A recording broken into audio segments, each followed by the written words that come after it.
Nous nous retrouvons dans cette vidéo pour faire la correction du cas Lapero pour le calcul de la CET.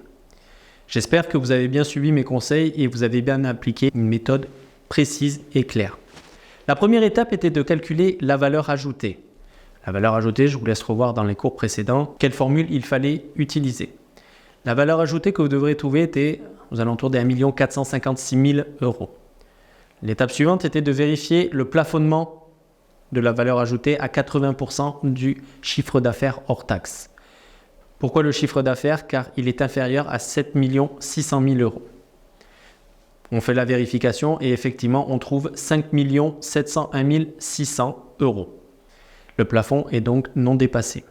Nous calculons ensuite la CVAE et la CVAE était à trouver, le résultat était de 15 006 €.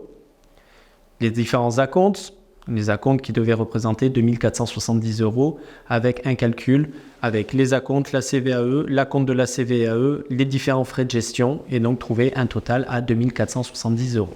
Le solde de mai 2021 concernant la CVAE, il suffisait de reprendre les plafonds, les montants de la valeur ajoutée, faire l'ensemble des taxes et des frais à enlever et la CVAE due était de 15 444 €, moins les acomptes qui ont été versés de 4 940 €. Le solde de la CVAE due est de 10 504 €.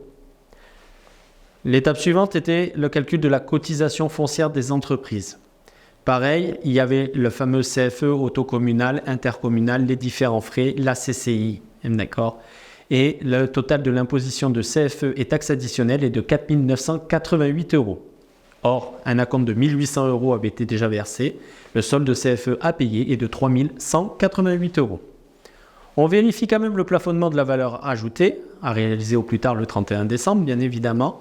Le total de la CET est de 12 110 €. Le plafonnement de la valeur ajoutée ne joue pas, bien évidemment. 12 100 € étant inférieur à 29 120 €, tout est bon. Des annexes à la correction avec des détails de calcul vous sont proposés dans le corrigé plus bas. Je vous invite à les regarder. Et bien évidemment, avant de partir, faites le petit QCM. Et je vous remercie d'avoir suivi ce cours.